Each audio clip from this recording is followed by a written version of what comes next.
प्रवीण भैया आज हमारे साथ है और प्रवीण भैया के बारे में मैं कुछ बातें बताना चाहता हूँ स्टार्ट करने से पहले ये सेशन कि प्रवीण भैया से मैं बहुत दिन बाद मिल रहा हूँ। और जब मैं मरकल आश्रम जाया करता था, मीन्स पुणे आश्रम, तो उनसे बहुत बार मैं मिला और इतने वो शांत स्वभाव के हैं। और प्रवीण भैया आवाज आ रही है मेरी? यस। प्रवीण भैया Yes, we इतने can listen you. Yes yes कि जब मैं कोर्सेज ऑर्गेनाइज करता था, मैं कभी इधर उधर टेंस हो जाता तो प्रवीण भैया बोलते थे कोई बात नहीं, सब हो जाएगा। और एक चॉकलेट दिया था, मुझे अब तक याद है। और बहुत ही उनका, और मुझे एक चीज प्रवीण भैया की जो बहुत ही अच्छी लगती है, जब मैं आश्रम जाया करता वो बार बार एक चीज को बोलते थे कि ये आश्रम एक हमारा घर जैसा है। एंड इतना स्नेह और इतना प्यार उनके सानिध्य में रहता है प्रवीण भैया के। और आज प्रवीण भैया हमारे साथ है और वो गुजरात आश्रम के एडमिनिस्ट्रेटर है और बहुत एक गुरुदेव का भी प्रतिबिंब और गुरुदेव के एक सिपाही की तरह, मीन्स उनका और उनके ऑरा में ही काफी चीजें बदलने लगती है। और प्रवीण भैया, आपको एक बताना चाहूंगा कि आज जो हमारे साथ लोग अभी YouTube पे भी है और जो अभी देख रहे हैं, उनके बारे में बताना चाहूंगा। सब आर्ट ऑफ लिविंग के ही वॉलेंटियर्स है, डिवोटीज हैं। और हम लोग ये कार्यक्रम को, मैं प्यार से बोलता, जब सारे भक्त लोग एक जगह मिल जाए तो एक अलग ही जो गुरु जी की महिमा होती है, उसके बारे में ये सेशन है सब कुछ। और प्रवीण भैया आज आप आए, हमारे बहुत अच्छा लग रहा है मुझे। और आज का जो टॉपिक भी हमने जो चूज किया है वो भी बहुत ही अनोखा है। It's about meditation, unearth and hidden potentials. So Praveen भैया आइए, जो आप इतने, आज आपका इतना अनुभव है वो भी सुनेंगे। और लेकिन जब सेशन स्टार्ट करने से पहले, ये जो मेडिटेशन है इसका हम एक लिमिट तक ही जान पाते हैं, उसके बारे में थोड़ा सा और बताइए प्रवीण भैया कि आपके जीवन के अनुभव के हिसाब से मेडिटेशन का क्या एक रोल रहा है। यस यस, एक बार 3 बार ओम का उच्चारण करते हैं। Let's chant 3 times Om. Then will start. Deep breath इन।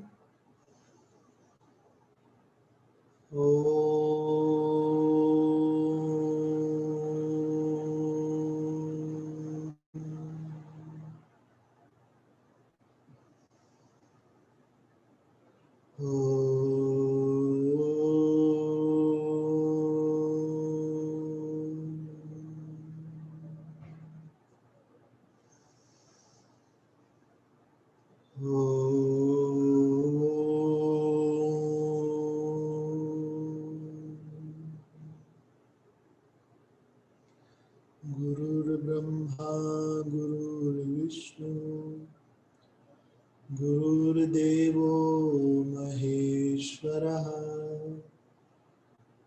गुरु साक्षात् परब्रह्म तस्मै श्री गुरुवे नमः। तस्मै श्री गुरुवे नमः।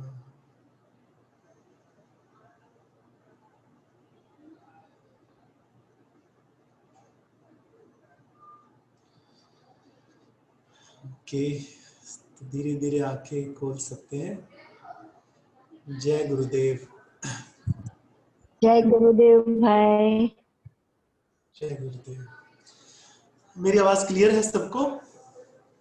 Yes, we can listen you very nicely. Yes भैया। Yes yes yes.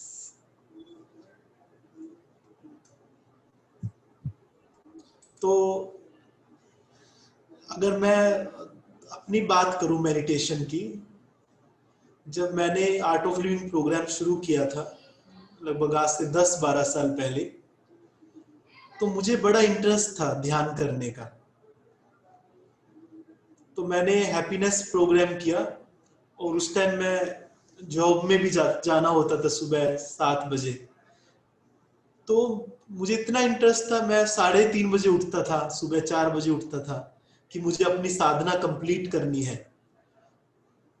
और मैं नॉर्थ से हूँ, हरियाणा से, तो सर्दियों के दिन थे जब मेरा कोर्स कंप्लीट हुआ था, हैप्पीनेस, दिसंबर का। तो उन दिनों इतनी व्यवस्थाएं भी नहीं होती थी गर्म पानी की, तो रात को जो पानी रखते थे घर पे रात का भरा हुआ, तो सुबह चुपचाप कि घर वाले भी डिस्टर्ब ना हो, सुबह 4 बजे ठंडे पानी से स्नान करके तो ध्यान में बैठ जाना। अभी क्रिया करनी आती थी मुझे, सुदर्शन क्रिया किया, 3 स्टेज प्राणायाम, भस्त्रिका किया। जब खत्म होती थी मन में विचार आते थे और मुझे लगता था अरे विचार क्यों आ रहे हैं, मेरे मन में विचार नहीं आने चाहिए। तो मैं कहीं ना कहीं विचारों से ऐसे लड़ता था, क्योंकि पता नहीं था ध्यान क्या है, मेडिटेशन क्या है। तो ऐसे काफी दिन तक चलता रहा। घर में कोई आवाजें होती थी वो भी डिस्टर्ब करती थी, अरे क्यों बात कर रहे हैं, आसपास से कोई आवाजें आ गई। देन बट मैंने वो कंटिन्यू रखा कुछ भी हो। और एक दिन मुझे याद है, मैं सेम एफर्ट कर रहा था मेडिटेशन करने का, मन में विचार आ रहे थे, मन में द्वंद्व हो रहा था, पर एक स्थिति में ऐसा हुआ मेरा मन रिलैक्स हुआ और I was for I think 10-15 minutes in meditation, और मुझे इतना शांत लगा, इतना पीसफुल लगा। और जैसे मेरी आंखें खोली मैंने, मुझे आसपास के भी सब लोग शांत दिखने लगे। मुझे लगा जैसे मेरा मन शांत था, मेरे घर वाले बड़े शांत हो गए, पूरा नेचर बदल गया आसपास का। मुझे लग रहा मुझे कुछ तो हो गया, ऐसा समथिंग इज डिफरेंट। तो मैं ऐसे पूछने लगा घर पे, मैंने कहा आज कुछ ज्यादा शांत नहीं दिख रहा वातावरण, एनवायरनमेंट बहुत पीसफुल दिख रहा है। कह रहा नहीं नहीं, हमें तो ऐसा ही दिख रहा जैसे हर रोज होता है। तो उस दिन मुझे पता लगा कि this is the power of meditation. नहीं तो पहले मुझे ऐसा लगता था कि सबका मन शांत हो सकता है, मेरा मन शांत नहीं हो सकता, हर वक्त विचार चलते थे, हर वक्त कुछ ना कुछ चलता था। बट वो पहला मेडिटेशन जब मेरा घटित हुआ तो इतना पीसफुल लगा मुझे, इतना शांत लगा, एक फ्रीडम लगी ऐसे थोड़ी देर के लिए मन से, जिसकी हम बात करते ना एक फ्रीनेस। नहीं तो हर वक्त जैसे कुछ चिपका हुआ है हमसे, पकड़े हुए हैं हमें। तो उस वक्त पहली बार ऐसा लगा, it's like freedom, freeness, peaceful, happiness. तो तब मुझे एक स्किल महसूस हुई कि मेडिटेशन कैसे करना है, ध्यान में कैसे जाना है। और वो दिन से लेके इट्स वेरी इजी, मेडिटेशन करना एक बहुत इजी हो गया मेरे लिए। तो फिर कैसी भी परिस्थितियां जीवन में आई, लाइक कहीं बहुत सारी आवाजें भी आ रही हैं, हजारों लोग बात कर रहे हैं, बट मैं मेडिटेशन कर रहा हूं, मुझे कोई फर्क नहीं पड़ रहा, वो इतना पीसफुल होता है ना। तो देखो, जैसे हम बोलते हैं कि जैसे हमारा टॉपिक भी है कि मेडिटेशन जो भी हमारी हिडन क्वालिटीज है वो निकालता है हमारी। आप देखो कोई भी पोइट है ना, जो कविता लिखता है, जितना वो अपने मन को ढीला छोड़ता है, जितना वो एक मेडिटेशन स्टेज में रहता है, वो कविता अपने आप उससे बाहर आती है। अगर आप किसी पोइट से पूछेंगे अरे ये आपने कैसे लिखी, तो वो बोलेगा अरे पता नहीं, अचानक मेरे अंदर से आ गई। या कोई साइंटिस्ट ने कोई भी जीवन में कुछ भी एक्सपेरिमेंट किया, तो जब भी वो शांत होके बैठ गए तो तभी उनके अंदर से वो प्रकट हुआ। तो जितनी भी क्रिएटिविटी आप देख रहे हो वो सब वो मेडिटेशन की वो स्थिति होती है जो वो हमारे अंदर से बाहर आती है। हम सबके अंदर एक आर्टिस्ट छुपा है, एक व्यक्तित्व छुपा है ना, एक कॉन्फिडेंस छुपा है, सब कुछ हमारे अंदर है। हम जो 5 पॉइंट की बात भी करते हैं आर्ट ऑफ लिविंग में, वो 5 पॉइंट भी कहीं बाहर नहीं है, हमें लाने हैं, वो हमारे अंदर ही है। जैसे ही आप रिलैक्स हो गए, जैसे ही आप शांत हुए, वो अपने आप एप्लीकेशन में आने लगते हैं। कोई भी ऐसा ज्ञान नहीं है जो हमारी चेतना में नहीं है। बस उसको प्रकट करना है हमें। और वो प्रकट कैसे करते हैं हम? ध्यान की स्थिति में, जब हमारा मन शांत होता है, जब हमारा मन रिलैक्स होता है ना। ये आप लोगों का भी एक्सपीरियंस है, कभी आपका मन शांत हो, एकदम ऐसा इतने अच्छे अच्छे विचार, क्रिएटिव थॉट्स हमारे मन में आते हैं, है ना। और जब हम रिलैक्स नहीं होते, जब हमारा मन रिलैक्स नहीं होता, तो इसके विपरीत होता है। जितनी भी एंजाइटी है, जितनी भी नेगेटिविटी है, इवन आप 5 जो हम बड़े शत्रुओं की बात करते हैं, चेतना के 5 शत्रु, जो काम, क्रोध, मोह, लोभ, ईगो, है ना, ये सब कब पैदा होते हैं? जब हम शांत नहीं होते, जब रिलैक्स नहीं होते, है ना। और इसके विपरीत, इसलिए जब इसलिए एक ही चेतना बताते हैं, एक ही शक्ति है। उसी चेतना का एक सकारात्मक पहलू भी है, एक नकारात्मक पहलू भी है। जैसे हमने कई बार गुरुजी के मुख से सुना है, जब वही चेतना मूलाधार चक्र पे होती है, अगर वो पॉजिटिव है तो आप उत्साहित हो जाएंगे, आप हर काम उत्साह से करेंगे। अगर आप नेगेटिविटी में है, आप सकारात्मक नहीं है, तो वही चेतना आपको जड़ता में लेके जाएगी। आपका कुछ काम करने को मन नहीं करेगा, आपको लगेगा अरे छोड़ो, जीवन कुछ नहीं है, यहाँ तो सब ऐसे ही है, भगवान कब मुझे उठा ले। कई लोग बोलते हैं ना, उठा ले बस, अभी तो बहुत दुख देख लिए। वो कब आपको महसूस हो रहा है? कहीं ना कहीं वो इनर्सिया, एक जड़ता ने हमें घेर लिया है, तब वो हमें जड़ता होती है महसूस। फिर वही एनर्जी जब पॉजिटिव है, आप उत्साहित है, तो ऊपर आके क्रिएटिव हो जाएंगे आप। इसलिए जो भी जितने क्रिएटिव व्यक्ति हैं, उनको कभी काम वासना नहीं सताती, वो अपने आप में मस्त रहते। एक मेरे बड़े अच्छे फ्रेंड है, साइंटिस्ट है, अमेरिका में नासा में काम करते हैं। तो कई बार मैं उनके साथ बैठता हूँ, वो पूना में ही आते हैं, तो मैं भी चला जाता हूँ। ऐसा बोलते हैं वो, उनका 6 महीने धरती के नीचे समुद्र में, सी में, और 6 महीने स्पेस में, ऐसा लाइफ है।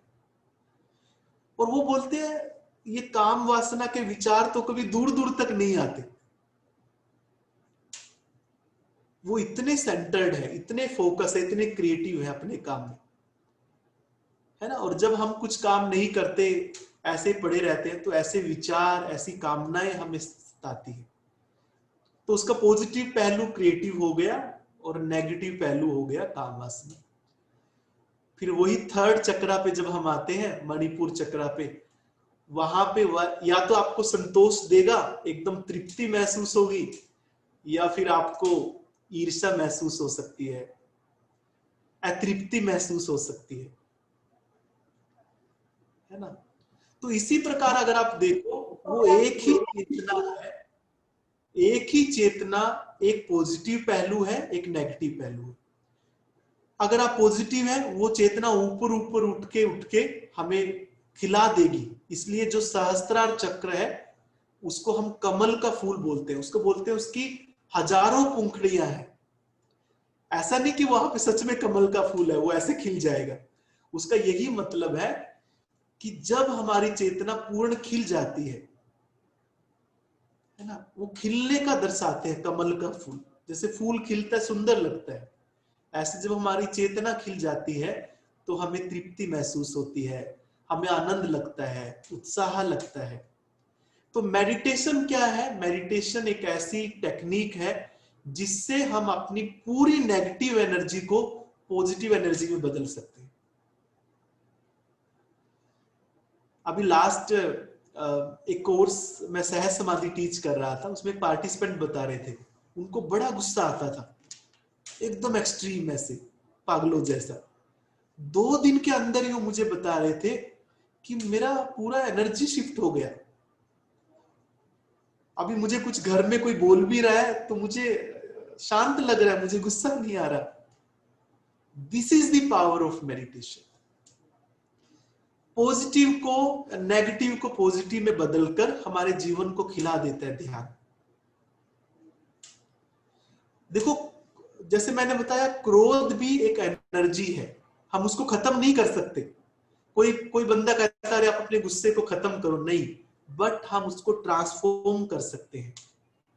हम अपनी ईर्ष्या को ट्रांसफॉर्म कर सकते हैं, हम अपनी काम वासना को ट्रांसफॉर्म कर सकते हैं, है ना। और वो किससे पॉसिबल है? ध्यान करने से वो सब ट्रांसफॉर्मेशन हो जाता है धीरे धीरे करके। और फिर जैसे ही वो ट्रांसफॉर्मेशन होना शुरू हो जाता है, फिर अपने आप जो भी आपकी हिडन पोटेंशियल, जो भी आपकी काबिलियत है अपने अंदर, वो अपने आप आपको बाहर निकलने के आती है। इसलिए कई बार आर्ट ऑफ लिविंग के बाद बोलते हैं अरे मैं पहले बोल नहीं सकता था किसी के सामने, पर अभी मैं हजारों लोगों में बोल सकता हूं। जितने भी हमारे सिंगर से आप बात करोगे, गुरुजी ने बस उनको ये बोला आप गाओ, कभी गाया नहीं था उन्होंने, and now they are very good singer. गुरुजी के पास जाते हैं आश्रम में, कोई केमिकल इंजीनियर है, गुरुजी उनको बोलेंगे चलो तुम किचन संभालो। अभी कोई केमिकल इंजीनियर है किचन का, पर गुरुदेव को पता है कि इसके अंदर इतनी ज्यादा पोटेंशियल है, वो कैसे बाहर आएंगे। तो हमारे अंदर अनंत भंडार है गुणों के, अनंत बोल सकता हूं कि डायमेंशन है हमारे अंदर, आप सोच भी नहीं सकते, खजाना है हमारे अंदर। बस उसको एक बार हमें उसको निकालना आ जाए, कैसे उसको निकालना है। और मेरे एक्सपीरियंस में, मैं अपना एक्सपीरियंस बताऊं कि मेडिटेशन से बेहतर कुछ नहीं है। यस। और दूसरा एक बड़ा अच्छा सीक्रेट मैं बताऊं आपको, मेडिटेशन से हमारे संकल्प जल्दी से सिद्ध होते हैं। जितना मेडिटेशन करोगे आप, सत्व आपके अंदर बढ़ेगा, कम एफर्ट में आपके काम जल्दी हो जाएंगे। हमारी फैमिली में मेरे एक ब्रदर हैं, उनकी लाइफ में प्रॉब्लम आया कुछ साल पहले। तो वो प्रॉब्लम इतना था, उन्होंने सिफारिश कर लिया सब मिनिस्टर लेवल पे, कुछ फर्क नहीं पड़ा। फिर उन्होंने ज्योतिष के पास गए, ज्योतिष लोग भी बोले आपकी प्रॉब्लम सोल्व नहीं हो सकती, ये ऐसे ही रहने वाली है, आपको इससे सफर करना ही पड़ेगा। तो जब मेरी उससे बात हुई तो मैंने बोला कि आप एक मेडिटेशन करना शुरू करो, सब ठीक हो जाएगा। तो उन्होंने एक दीक्षा लिया अपना उपनयन संस्कार का, और गायत्री मंत्र शुरू किया 2 टाइम। विद इन 1 मंथ जो असंभव चीज थी वो सब कुछ संभव हो गई, सब सिनेरियो ही बदल गया। और वो फिर मुझे फोन करके बोल रहा है कि ये तो सब ठीक हो गया, अभी कुछ भी हो जाए वो 2 टाइम मेडिटेशन करना छोड़ता नहीं है।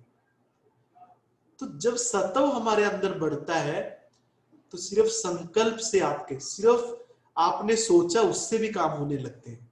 अगर आपके अंदर सत्व नहीं है ना, आप एफर्ट करते रहो करते रहो करते रहो, कई बार रिजल्ट नहीं आएगा। भाग्य जो हम बोलते हैं, भाग्य अलग, मैं वही यहां पे बोल रहा हूं, सत्व को, सत्व बढ़ने से हमारा भाग्य भी उदय होता है। कहते हैं कि प्लैनेट पोजीशन भी हमारे फेवर में नहीं है, वो भी मेडिटेशन करने से हमारे फेवर में हो जाती है। इसलिए ध्यान को सर्वश्रेष्ठ पूजा बताया गया है, इससे बड़ी कोई पूजा नहीं है। जब एक ध्यानी ध्यान करता है, इसलिए बोलते हैं कि उसकी 7 पीढ़ियां भी उससे संतोष पाती है। 7 पीढ़ी, उसका कुछ पार्ट उनको चला जाता है। इतनी पावर है मेडिटेशन करने में।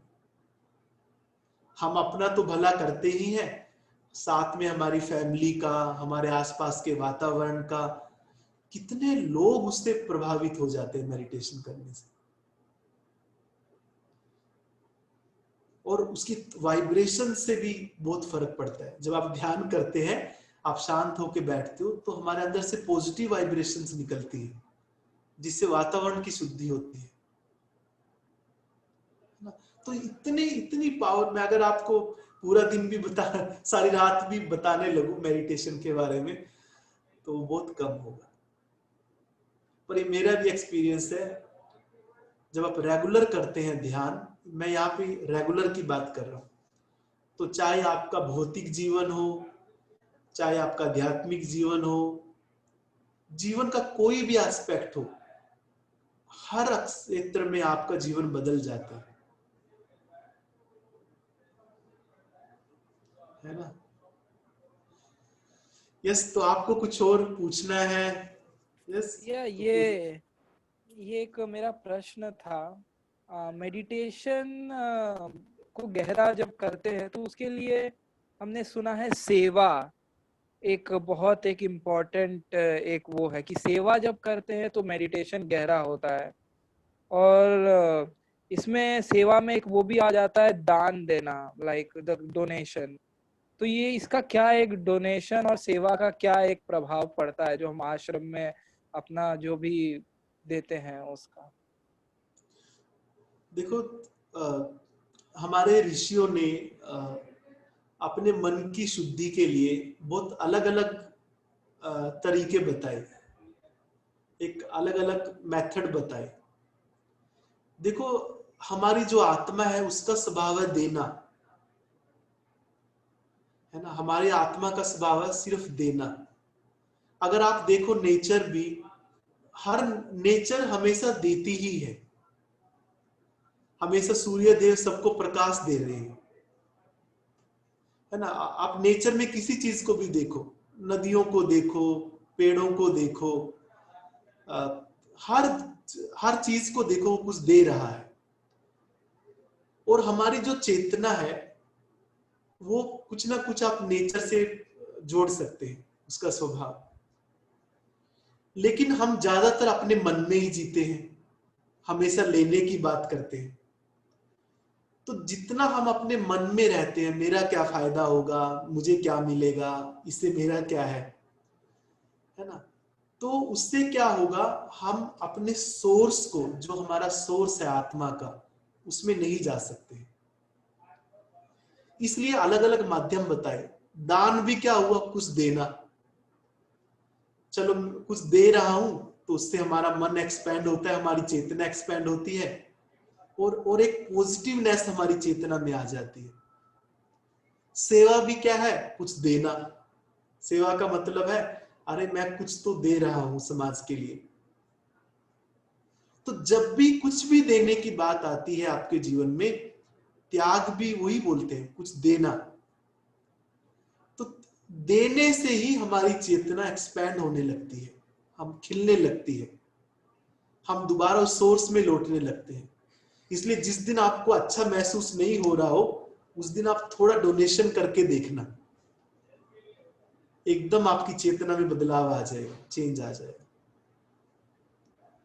है ना। इसलिए गुरुदेव हमेशा बोलते हैं कि देने में जो खुशी है ना, वो लेने में नहीं है। और एक बार वो चस्का आ जाए देने का, चाहे डोनेशन हो, सेवा करने का, ऐसे बांटने का खुशियों को, तो फिर जीवन पूरा बदल जाता है, और उससे फिर हमारी साधना गहरी होने लगती है। जो ऊपर का एक परत था, चेतना के ऊपर एक लेयर थी, जिसको हम बोलते हैं मल, विक्षेप, है ना। 3 चीजें बोलते हैं मल विक्षेप को। तो वो सेवा करने से, दान करने से वो सब परत हटने लगती है, और फिर वो जो हमारे प्रकाश स्वरूप आत्मा है, हमारा स्वरूप है, वो प्रकट होने लगता है। तो ये महत्व है सेवा करने का और दान करने का, कुछ देने का। प्रवीण भैया, मैं आपको जब से जानता हूँ, आप आश्रम के एडमिनिस्ट्रेटर के रूप में मैंने आपको देखा है। तो भैया आपके जो इस जीवन है, काफी मीन्स आपने काफी सारी चीजें आप आश्रम के एडमिनिस्ट्रेटर के रूप में देखी है, कई बार एक गुरु कृपा की भी का भी महसूस किया होगा। तो भैया आपका थोड़ा सा एक अनुभव जानना चाहेंगे कि जीवन में ये पहलू कब आया कि आपने फुल टाइम सोचा कि अब ये गुरुदेव के इस मार्ग में आगे इसको एक जीवन का लक्ष्य बनाते हैं, और ये और अब तक का आपका कैसा अनुभव है वो थोड़ा हम सब लोग जानना चाहेंगे। देखो ये तो गुरु की कृपा ही होती है, भगवान की कृपा ही है कि वो एक हमें अपॉर्चुनिटी देते हैं सेवा करने का, है ना। सेवा मिलना ही एक अपॉर्चुनिटी है, उसका फल तो अलग ही बात है। तो मैं तो यही मानता हूं कि सेवा करने का मौका भी मुझे मिला, वो इतनी बड़ी कृपा है भगवान की मेरे ऊपर। मैं तो बोलता हूँ वही मेरे पुण्य कर्मों का फल है ना। और वो बस उनकी कृपा से ही मिलता है। आप ऐसा मत सोचना आप सेवा में जुड़े हैं कि आप बहुत कुछ कर रहे हो। सेवा गुरु की कृपा से ही प्राप्त होती है। जब हम मुक्ति के मार्ग पर आगे बढ़ते हैं, जब हम मोक्ष की तरफ जाते हैं, जो एक ह्यूमन लाइफ का सबसे बड़ा बोलेंगे कि गोल है, वो हमारे उससे कुछ नहीं है। आप ये मत सोचना कि अरे हम आर्ट ऑफ लिविंग में आ गए। वो गुरु ने हमें बुलाया है और वो ही हमें जोड़ के रखे। तो मैं तो यही बोलता हूं कि उनकी कृपा से ही हमें सेवा की अवसर मिला, और जीवन के हर पल में एक्सपीरियंस होता ही है, किसी चीज की कोई कमी नहीं लगती। जो सोचते हैं वो सब हो ही जाता है। मैं अक्सर बोलता हूं, कई बार लोग बोलते हैं अरे हमें आश्रम में सेवा करने आना है, तो मैं उनको बोलता हूं कि आप आश्रम में सेवा नहीं करते हो, आश्रम आपकी सेवा करता है। अगर मैं बोलूं मैं आज आश्रम में हूं, मैं आश्रम में सेवा कर रहा हूं, नहीं, आश्रम मेरी ही सेवा कर रहा है, वो मुझे ग्रो कर रहा है। मैं तो ये वर्ड ही गलत मानता हूं। हम सब लोग बोलते हैं मैं आर्ट ऑफ लिविंग में इतने सालों से सेवा कर रहा हूं। आर्ट ऑफ लिविंग की हमने सेवा नहीं की है, आर्ट ऑफ लिविंग ने हमारी सेवा की है। 10-15 साल पहले हम कहां थे, आज आप देखो हमारी मन की स्थिति में कितना फर्क आया, हमारी चेतना में कितना फर्क आया। तो मैं तो ये बोलता हूं हमेशा कि गुरुदेव हमारी सेवा कर रहे हैं, हम उनकी सेवा नहीं कर रहे। हमें तो सेवा का पता भी नहीं, सच बोलूं तो मैं खुद अपनी बात बता रहा हूं। अगर सच्चे अर्थों में कोई सेवा आपको देखनी है तो गुरुदेव को देखो आप। वो है एक रियल सेवा की बात करें तो, जिनको कुछ नहीं चाहिए फिर भी हर व्यक्ति को खुशी देने के लिए, है ना। तो ये मानना चाहिए बस कि, और पूरा मैं तो बोलता हूं कि पूरा नेचर ही हम सबकी सेवा कर रहा है। अगर आसपास आप ध्यान से देखोगे सब हमारी सेवा में लगे।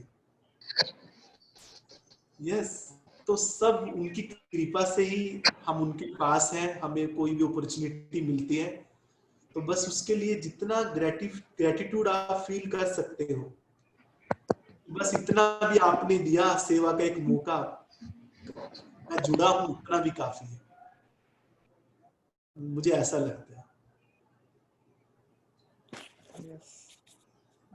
प्रवीण भैया, जब हम साधना इस पथ पे रहते हैं तो कई बार जीवन में ऐसे मौके आते हैं जिस वक्त हमें गुरुदेव पे एक डाउट आने लगता है या इस पथ पे डाउट आने लगता है, क्योंकि परिस्थितियां ऐसा खेल खेलती है अपना। तो उस क्षण में हमें कैसे अपने मन को संभालना चाहिए? देखो हमारे अंदर बड़े फोल्डर हैं अलग अलग। अगर आप देखो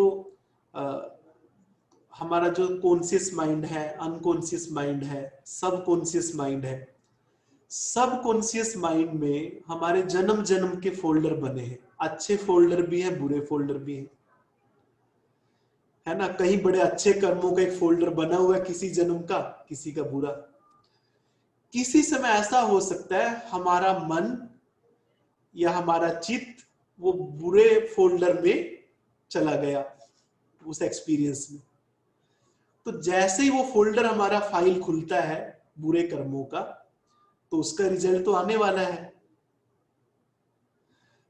तो इसका मतलब ये हुआ, जब आपको अच्छा महसूस नहीं हो रहा, डाउट आ रहा है, कोई तो आपकी ऐसी फाइल खुल गई है जिसमें बड़े खराब एक्सपीरियंस है।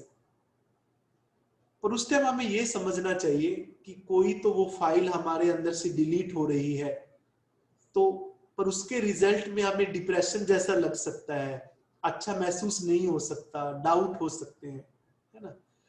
पर ऐसा ठीक है, मन में आ रहे हैं, इट्स ओके, थोड़े समय के लिए ये भी बदल जाएगा। बचपन से लेके आज तक तो कितने सारे हमारे मन में डाउट आए हैं, कितनी प्रॉब्लम आई है, हमने देखा वो सब चले गए हैं। तो ऐसे ही बस मन में ये करके कि कोई तो खराब फोल्डर खुल गया है मेरी फाइल का और वो एक्सप्रेशन मेरे से जा रहे हैं बस, और वो जल्दी चले जाएंगे, ये रखते हुए थोड़ा, मैं उस टाइम बोलता हूँ थोड़ा आप ज्ञान की बातें ज्यादा सुन सकते हैं, थोड़ा संगति अच्छी रखिए उस टाइम, ऐसे व्यक्तियों के साथ ही बात कीजिए, थोड़े डिवोटी हो जो ज्ञान में हो, है ना। तो उस टाइम थोड़ा हमें अवेयर होने की जरूरत है जब ऐसी पोजीशन हो। पर ये विश्वास रखो हमारे गुरुदेव बड़े करुणाशील हैं, अभी आप भागना भी चाहो आपको भागने तो नहीं देंगे। एक बार ऐसे एक लेडी स्टार्टिंग में गुरुदेव के पास आई, रुद्र पूजा के बाद वो गुरुदेव के चरण पकड़कर बड़े जोर जोर से रोने लगी। बोली, गुरुदेव मैं 4-5 साल के बाद आपके पास आई हूं, अब मैंने सब छोड़ दिया था, आप तो नहीं मुझे भूल जाएंगे। तो गुरुदेव ने उनको बोला था कि तुम्हारे पास चॉइस है मुझे भूल जाने की, पर मेरे पास कोई चॉइस नहीं है अभी। और ये हमारा भी एक्सपीरियंस है कि एक बार अपने गुरुदेव के शरण में जो आ गया, फिर कोई एस्केप करने का रास्ता ही नहीं है कोई। आप भाग के भी जाओगे, आपके कान पकड़ पकड़ के दोबारा वही लाएंगे। अभी तो फंस गए हैं सब लोग, है ना। गुरु अपने बंधन में जब बांध लेता है ना, तो वो बंधन बहुत मुश्किल है छूटना फिर। और वो एक जन्म का बंधन नहीं मानता मैं, वो जन्म जन्म का बंधन है। शादी के तो 7 जन्मों का बंधन बोलते हैं, पर गुरु शिष्य का बंधन जन्म जन्म का है, जब तक वो हमें वहां ना पहुंचा दे जहां हमें पहुंचना है, तब तक नहीं छोड़ते। और गुरुदेव का बंधन सबसे बड़ी ब्लेसिंग है ना। बस उन्होंने तो बांध ही लिया है, हमारे मन में आ जाए कि हम भी बंधे हुए हैं, दोनों तरफ से काम हो गया, तो उनको आसानी होती है हमें जल्दी जहां पहुंचना हो पहुंचाने की। यस प्रवीण भैया, ये बात तो है कि गुरुदेव के बंधन में एक बार बंध गए हैं तो एक वो हो जाता है। प्रवीण भैया, मुझे ना एक थोड़ा सा एक पर्सनल सवाल आपसे पूछना था, क्योंकि आश्रम में जो है मैंने देखा है हर तरह के लोग आते हैं। कई लोग कुछ चीज के लिए कंप्लेन करेंगे कि पानी नहीं आ रहा, कई लोग कुछ चीज के लिए कंप्लेन, आप सारी चीजों को एक्सेप्ट एकदम बड़े स्माइल के साथ करते हो। तो इसके पीछे ये क्वालिटी हमारे अंदर भी कैसे आए, ये जानना चाहते हैं कि आपको कई कई के जन गुस्सा रहेंगे, कई के जन अलग मूड में रहेंगे, तो आप इतना स्वीकार भाव से कैसे आप कंटिन्यूअस निरंतर करते हो, ये हमारे अंदर भी कैसे आ पाया? देखो, मुझे ये लगा, जैसे मैंने पहले भी बताया, जब आप रेगुलर प्रैक्टिस ध्यान की करते हो, मेडिटेशन की, मैं अगर अपनी बात करूं तो मैंने बड़ा प्रायोरिटी पे रखा मेडिटेशन को अपने जीवन में। कुछ भी हो जाए जीवन में, पर मेडिटेशन के साथ मैं इसको ऐसे गारंटीड नहीं ले सकता। जब से मैंने सीखा है तब से मैंने कैसे भी हुआ मेडिटेशन रेगुलर किया। तो वो एक ब्लेसिंग है ध्यान करने की गुरुदेव की, कि वो जो भी आप बता रहे हैं वो अपने आप से नेचुरली आ जाती है। एक स्वीकार भाव है, एक सबको कैसे टैकल करना है वो हमारे बस की बात नहीं है, वो अपने आप अंदर से प्रकट हो जाता है। और देखो जब हम रिलैक्सेशन की पोजीशन में नहीं होते, मुझे आज भी एक इंसिडेंट याद है। बेंगलोर में भगवत गीता का एक गुरुजी व्याख्यान दे रहे थे भगवत गीता पे। तो गुरुदेव ने बोला कि सब कुछ वासुदेव है, सब में वासुदेव को देखो। तो हमारे डिपार्टमेंट में एक सेविका थी, और जो हमारे डिपार्टमेंट के एचओडी थे वो थोड़ा आपस में उनका बनता नहीं था दोनों का। तो वो मेरे पास आके बोली कि भैया मुझे पता है सब में वासुदेव है, गुरुदेव ने बोला, पर कह रहा है मैं इसमें नहीं देख पा रही वासुदेव एचओडी में।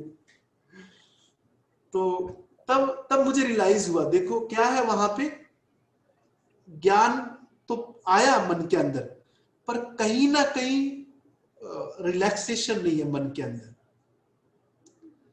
जैसे ही हम रिलैक्सेशन में चले जाते हैं, बोलने की जरूरत ही नहीं, अपने आप वो हमें अनुभव हो जाता है कि वासुदेव ही है ना। तो ऐसे ही जब हम बात करते हैं एक्सेप्ट दी पीपल, वो अपने आप आपके अंदर से प्रकट हो जाता है जब आप रेगुलर ध्यान करते हैं। तो मेरा ये एक्सपीरियंस है। और नहीं तो आप द्वंद में फंसोगे, आपने सीख भी लिया सब वासुदेव है और अभी आप सामने में देख भी नहीं रहे, आपको और गिल्ट भाव आएगा, है ना। इसलिए इंपॉर्टेंट है रेगुलर। प्रवीण भैया, जब हम ऑर्गेनाइजिंग की ही बात कर रहे हैं तो इसके ही फॉरवर्ड में और एक प्रश्न आता है कि जब एज एडमिनिस्ट्रेटर जब आप एक हेड रहते हैं तो कई बार आपको एक टफ डिसीजन लेने पड़ते हैं, या फिर कभी कभी काम को जल्दी कराने के लिए आपको कुछ ऐसा एक हो जाता है माहौल कि आप कई जन आपसे नाराज हो जाते हैं।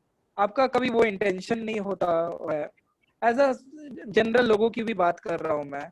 तो बाद में वो इंसान का मन कैसे परिवर्तित किया जाए कि अच्छा ये तो वो स्थिति थी तो उसमें हो गया, क्योंकि वो जो इंसान है वो तो उस चीज को लेके बैठ गया।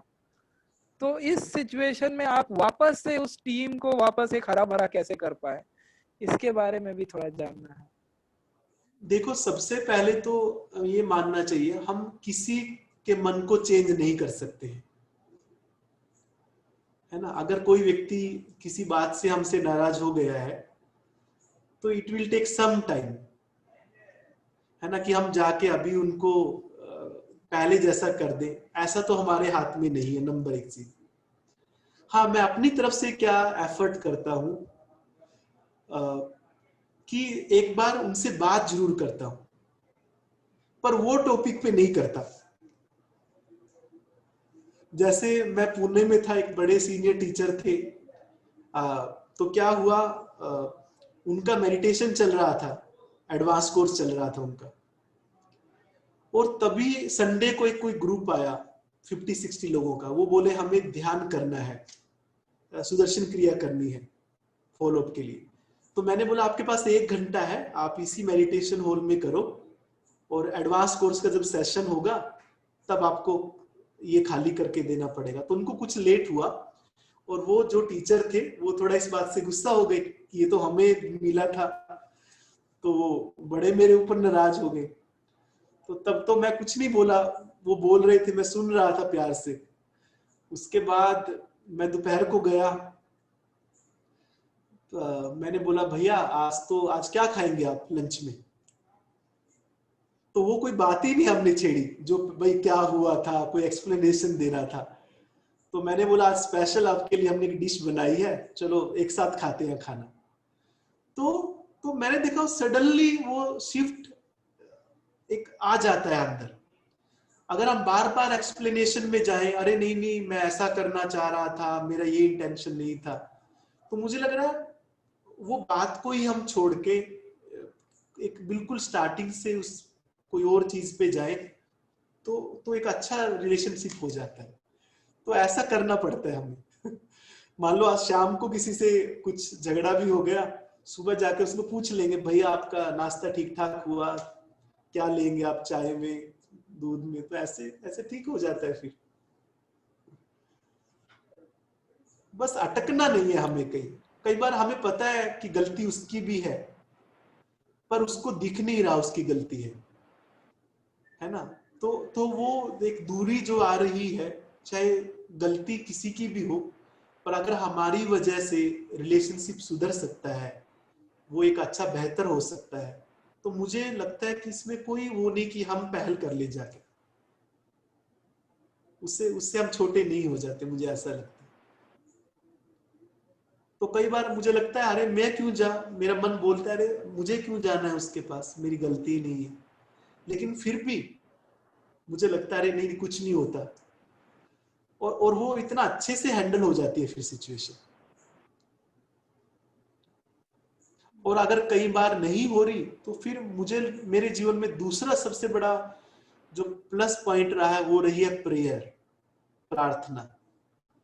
जब भी कोई चीज मेरी पहुंच से बाहर जाती है तो देन आई प्रे, और मुझे हमेशा ये रिजल्ट मिला है कि वो प्रे हमेशा सुनी गई है ना। तो जब आपके हाथ में, पहले जो आपके हाथ में वो करो बेहतर करने के लिए सिचुएशन, अगर आपसे नहीं हो रही है तो देन प्रे, तो हो ही जाएगी।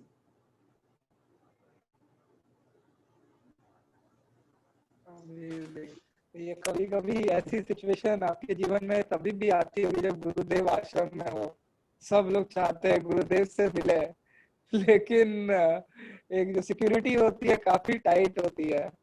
तो कभी कभी ऐसा लगता है कि एज एडमिनिस्ट्रेटर उस वक्त आपके दिमाग में क्या चलता है कि इनको अंदर आने दूं कि क्या करूं, इसके बारे में भी अगर आप बता पाए तो, क्योंकि उस टाइम में तो इतनी।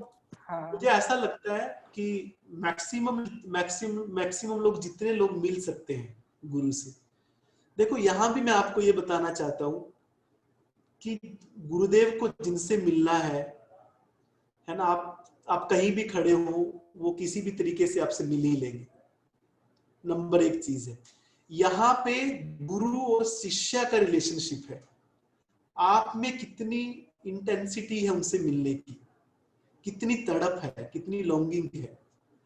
अगर वो आपके बीच में है, आपके अंदर है, तो कोई एडमिनिस्ट्रेटर आपको नहीं रोक सकता। मुझे आज भी याद है विशालाक्षी मंडप में गुरुदेव का सत्संग चल रहा था, और दोनों तीन तरफ सिक्योरिटी खड़ी थी, राधा रमन था।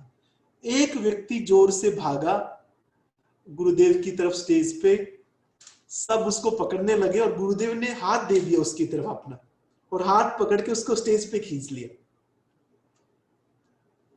तो मैं ये नहीं कह रहा आपको ऐसे करना है, पर मेरा कहने का मतलब ये है, अगर आपको मिलने की जो तड़प है उनसे, वो कितनी गहरी है, फिर कोई एडमिनिस्ट्रेटर, कोई आपको कितना भी करे, कोई नहीं रोक सकता, है ना। और गुरुदेव को भी लग रहा है अरे वो मुझे प्रे कर रहा है मिलने का, तो डेफिनेटली किसी ना किसी तरीके से आपसे मिलेंगे।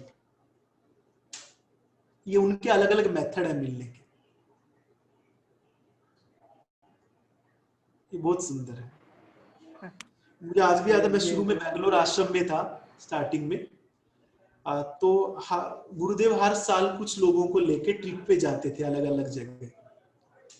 तो मैं बिल्कुल नया था, 6 मंथ का, तो मैसेज आया हमारे डिपार्टमेंट से, एक व्यक्ति को सिलेक्ट किया ट्रिप पे ले जाने के लिए।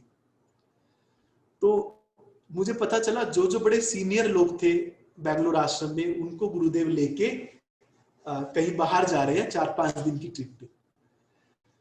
तो मुझे लगा रहे इसमें मेरी क्या गलती है, मैं लेट आया और वो पहले आए। तो देन जस्ट मैं मन में प्रे कर रहा था गुरुदेव को कि गुरुदेव देखो इसमें मेरी तो गलती नहीं है, कि मैं लेट आया हूँ, वो लोग पहले आ गए, ये तो गलत बात है, ये तो आप ठीक नहीं कर रहे हो। मैं मन में जस्ट ऐसा कर रहा था। हाफ एन आवर के बाद फोन आता है हमारे डिपार्टमेंट में कि अरे वो एक नया जो लड़का आया है ना इंफॉर्मेशन सेंटर पे, वो भी बड़ी अच्छी सेवा करता है, उसको भी साथ ले लेना। तो वो प्रेयर जो मेरी सब चीज थी, मुझे लगा वो सब उन तक गई, और सडनली वो वहां से डिसीजन आया, है ना। तो आपको कितने गुरुजी से मिलने की तड़प है, बस वो इम्पोर्टेंट है। यस गुरुदेव जब अपने जीवन में है फिर तो वैसे ही एक जीवन खिला हुआ रहता है। और कई बार हम क्या सोचते हैं, जिनको मिलाना होता है वो मिल नहीं पाते, जिनको नहीं मिलाना वो मिल जाते हैं। हर आश्रम में ऐसे होता है। अभी पीछे गुजरात में आए थे, जिन जिन लोगों की लिस्ट थी वो कोई नहीं मिला, और जिनके हमारे पास लिस्ट नहीं थी वो सब मिलके चले गए। तो वो गुरु की लीला है सब, उसमें सब एडमिनिस्ट्रेशन सब कुछ फेल हो जाता है। कितनी हम प्लानिंग कर लें, वो पता नहीं वहां पे क्या होता है। ये तो एकदम सही बात बोली आपने। प्रवीण भैया, ये कुछ प्रश्न आए हैं चैट बॉक्स में। सबसे पहले प्रवीण भैया, एक जो सवाल मेरा है कि अब कब हमें गुजरात आश्रम आने का मौका मिलेगा? बहुत जन है, अभी क्या फुल फ्लेज खुल गया है क्या, और एडवांस अभी कोर्स कैसे के लिए आ तो आ सकते हैं? सकते हैं। एडवांस कोर्स के लिए तो आज भी रिपोर्टिंग है, 25 पार्टिसिपेंट हो गए हैं, 25 पार्टिसिपेंट्स। ये 4th एडवांस कोर्स है अभी गुजरात आश्रम।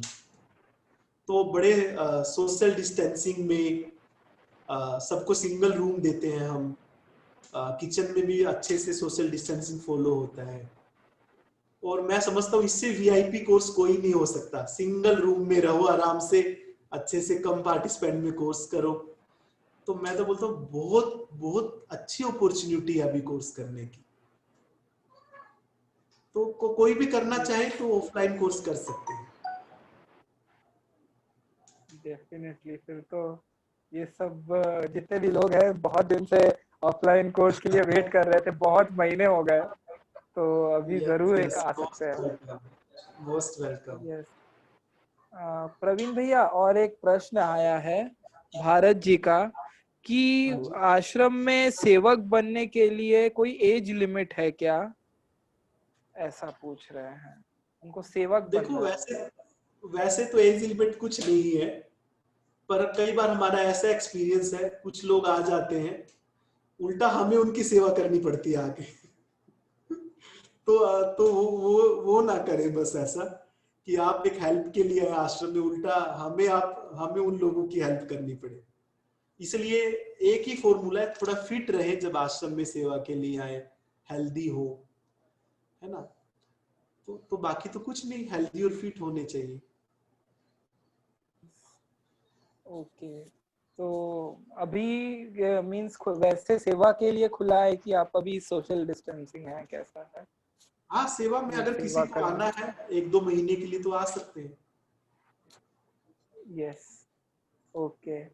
प्रवीण जी, और एक प्रश्न आया है कि कभी कोई प्रॉब्लम आ जाए तो आपका, इसमें से ऐसा इन्होंने कुछ ट्रिकी क्वेश्चन पूछा है, तो आपका क्या एडवाइस रहेगा? मेडिटेशन और प्रेयर, तो इन्होंने और लगा दिया बीच में।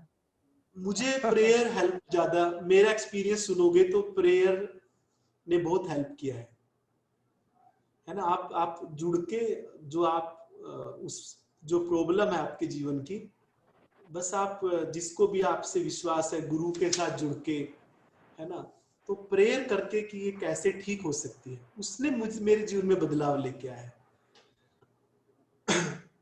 ना। क्योंकि जब प्रॉब्लम आपके अंदर चलती है तो मेडिटेशन करना थोड़ा मुश्किल होता है, थोड़ा इजी नहीं है उस टाइम पे ध्यान लगाना, क्योंकि वो ही विचार आपके मन में चलते रहते हैं। पर आप बात कर सकते हो, आप डिवाइन से, गुरु से, विचारों के माध्यम से बात कर सकते हो, तो उससे बड़ा फर्क पड़ता है। यस। प्रवीण भाई, एक प्रश्न और आया है। एक पार्टिसिपेंट है, उन्होंने अपना नाम 123 रखा हुआ है कि हाँ जी। गुरुजी पद्म साधना करने में पद्म साधना करने में फर्क तो आता है, बट पूरा दिन इतना बिजी रहते हैं कि रोज रोज नहीं हो पाता। बट सुदर्शन क्रिया का भी ऐसा ही है, तो कभी कभी कंफ्यूजन में ही दिल निकल जाता है, क्या करें कि नहीं देखो, पद्म साधना करें। मैं ये बोलूंगा आपको, आप कोई भी एक चीज फॉलो कीजिए ज्यादा, है ना, कंफ्यूजन कुछ नहीं है। इसलिए पतंजलि योग सूत्र में बोलते हैं कि एक तत्व अभ्यास, आप एक तत्व को पकड़ लीजिए, आप वही पहुंच जाएंगे। कंफ्यूजन किस चीज का है? पर ये नहीं करना आपको कि चलो आज ये कर लिया, कल वो कर लिया, परसों वो कर लिया। मुझे लगता है वो ज्यादा बेहतर डिसीजन नहीं है। आप सुदर्शन क्रिया कर रहे हो, सुदर्शन क्रिया तो डेली कीजिए, पर किसी दिन आपके पास समय है तो पद्म साधना ऐड करके सुदर्शन की क्रिया कीजिए। पर एक चीज को आप पकड़ के रखिए, कोई भी एक को, है ना।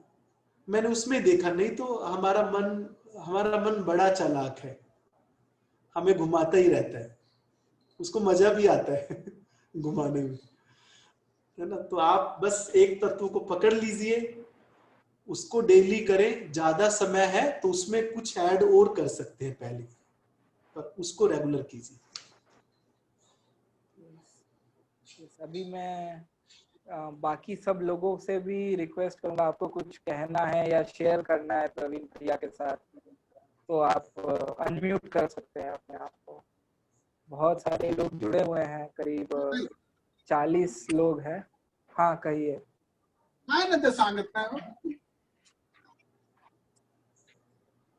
हाँ सचिन भैया। या जय गुरुदेव प्रवीण भैया। कैसे हो सचिन भाई? एकदम बढ़िया, एकदम बढ़िया। बहुत मतलब वो इच्छा थी, तड़प थी कि आपको मिलने की, और जस्ट अभी मैसेज आ गया कि प्रवीण भैया का सेशन है। जस्ट मीटिंग था, मैं जस्ट अभी एटीसी बना, तो जस्ट मीटिंग था, मीटिंग खत्म करते ही फिर तुरंत यहाँ पे आ गया, बोले चलो भैया से मिल लेता हूँ। बड़ा अच्छा लग रहा है आपको देख के। Thank you, thank you, thank you.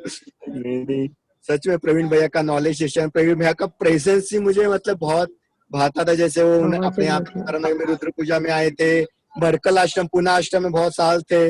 जब हम वहां पे जाते थे, लगता था कहीं पे मैं जाने के बाद प्रवीण भैया को मिलके ही आना है। ये मेरा हमेशा का रहता कि हमारे फैमिली सब प्रवीण भैया को मिलके ही आते थे। और जो सच में वो आज मतलब ऐसा लगा कि वाह, सही, ग्रेट।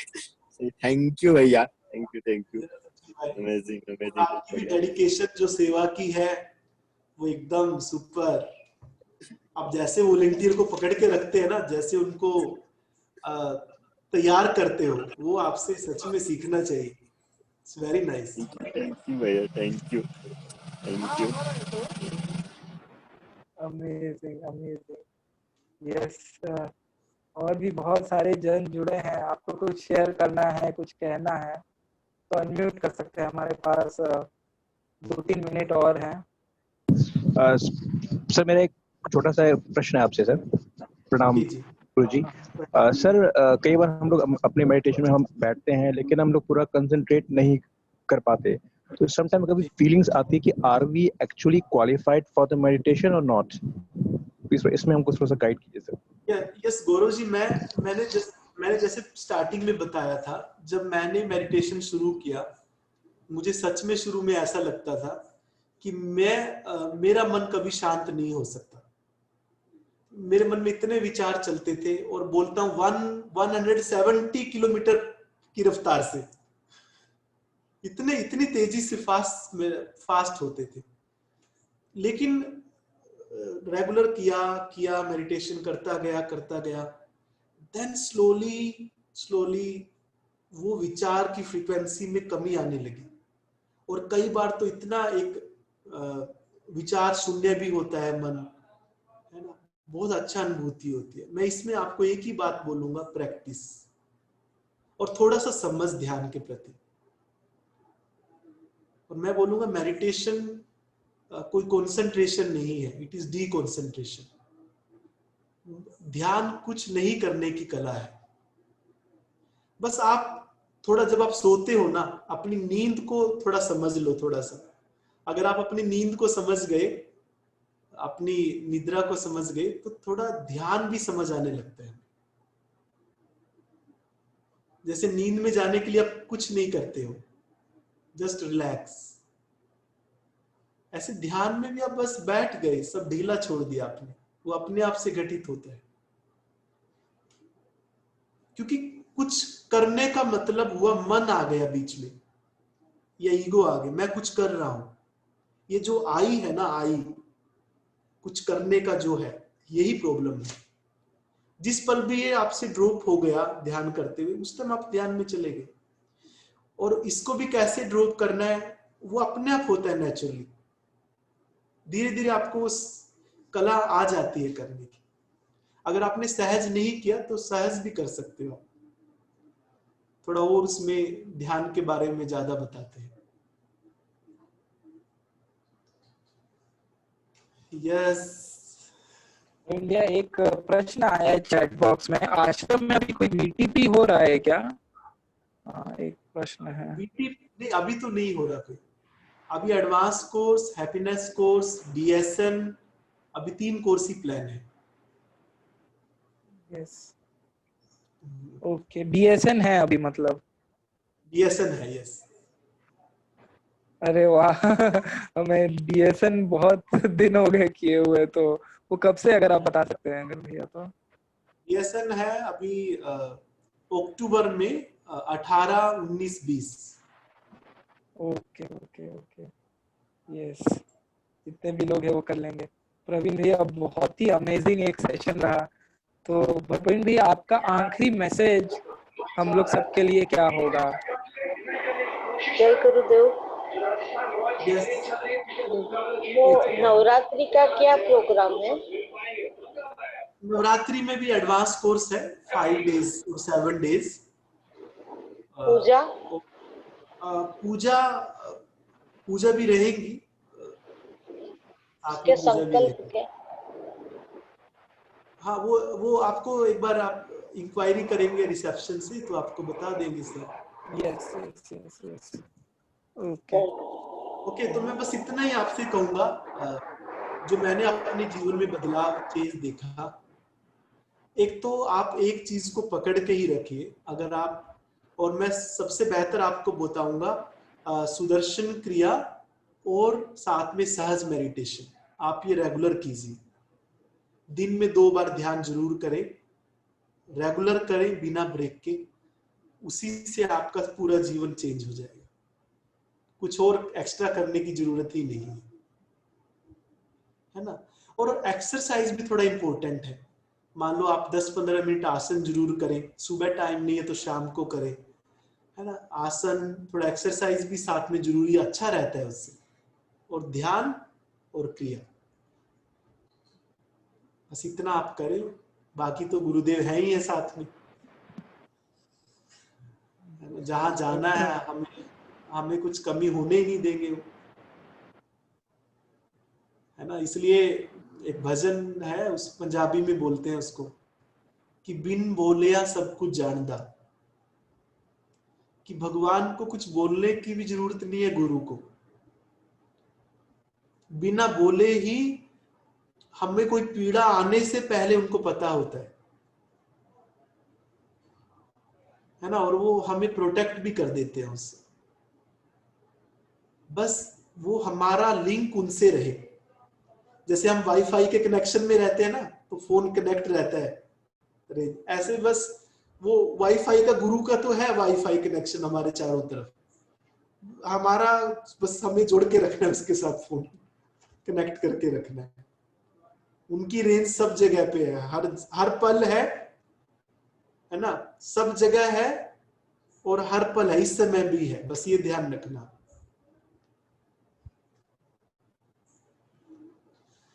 यस। तो मुझे भी बड़ा अच्छा लगा आप सब लोगों के साथ। Very nice. प्रवीण भैया, अब इच्छा हो रही है अब गुजरात आश्रम आके आपसे एक बार मिले, जितने भी लोग हैं सबके मन में हाँ, यही इच्छा है कि बिल्कुल आइए आइए। Yes. And thank you so much Praveen भैया, आप आए और इतना अच्छा लगा आज हमें। Thank you so Yes. Much. बाकी लोग भी Okay. अनम्यूट कर सकते हैं। यस। जय जय जय गुरुदेव। गुरुदेव भैया। गुरुदेव। भैया बहुत अच्छे से भैया ध्यान के बारे में बताया, ध्यान की गहराई में बहुत अच्छे से बताया। थैंक यू भैया। जय गुरुदेव। बहुत सिंसियरली क्वेश्चंस को आंसर किया, feel very good and convinced. Thank you. Yes, thank you so much. Okay, तो जितने भी लोग ये सेशन देखे हैं वो ये सेशन को दोबारा आप YouTube में देख सकते हैं। सत्वा टॉक्स हमारा चैनल है, इसको सब्सक्राइब कर सकते हैं आप।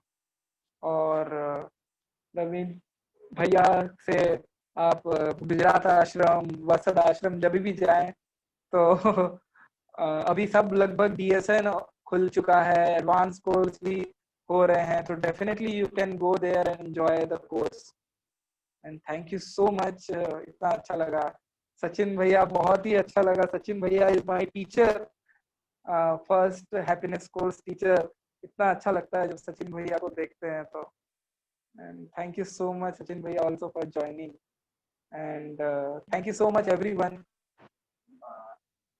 आप आए और ऐसे ही मिलते रहेंगे, और हम लोग यही नॉलेज सेशन से कनेक्ट रहेंगे। Thank you so much. Good night everyone. जय Gurudev. See you tomorrow same time. Yes.